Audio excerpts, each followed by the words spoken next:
Iran ইসরায়েলের পাল্টাপাল্টি হামলায় সর্বাত্মক যুদ্ধের শঙ্কা দেখা দিয়েছে মধ্যপ্রাচ্য জুড়ে। এ অবস্থায় ব্যাপক প্রস্তুতি নিয়েছে তেল আবিব এবং তেহরান। এর আগে শুক্রবার ভোররাতে ইরানের রাজধানী তেহরান সহ একাধিক স্থানে হামলা চালায় ইসরায়েল। নিহত হন ইরানের অভিজাত বাহিনী, ইসলামিক রেভলিউশনারি গার্ড কোরের প্রধান এবং সশস্ত্র বাহিনী প্রধান সহ বেশ কয়েকজন। ইতিমধ্যে পাল্টা হামলা চালিয়েছে তেহরানও।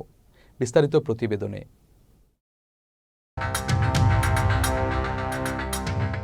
ফের উত্তপ্ত মধ্যপ্রাচ্য।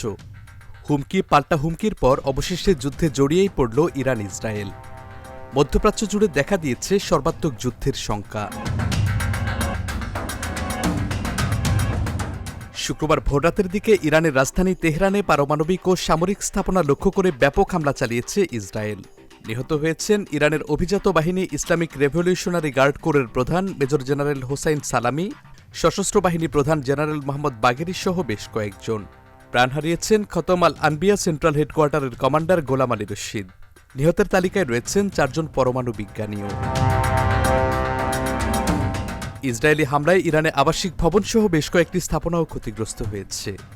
আল জাজিরা সহ বিভিন্ন সংবাদ মাধ্যম জানিয়েছে, ইসরায়েল ইরান উত্তেজনার মধ্যে আকাশসীমা সাময়িকভাবে বন্ধ করে দিয়েছে জর্ডান।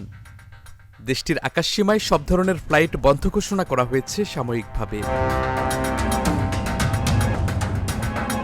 হামলার জবাবে ইসরায়েলের দিকে পাল্টা 100টি ড্রোন নিক্ষেপ করেছে ইরান। তবে সবকটি ড্রোন প্রতিহত করা হয়েছে বলে দাবি করেছে ইসরায়েলের প্রতিরক্ষা বাহিনী আইডিএফ। হামলার পরপরই ইসরায়েলের উদ্দেশ্যে কঠোর হুঁশিয়ারি উচ্চারণ করেছেন ইরানের সর্বোচ্চ নেতা আয়াতুল্লাহ আলী খামেনি। তিনি বলেন, এর জেরে কঠোর শাস্তির মুখোমুখি হতে হবে ইসরায়েলকে। তেহরানে হামলার ঘটনায় এরই মধ্যে প্রতিক্রিয়া জানিয়েছে সৌদি আরব, তুরস্ক সহ বিশ্বের বিভিন্ন দেশ। আক্রমণাত্মক পদক্ষেপ বন্ধ করার আহ্বান জানানো হয়েছে রিয়াদ এবং আঙ্কারার পক্ষ থেকে।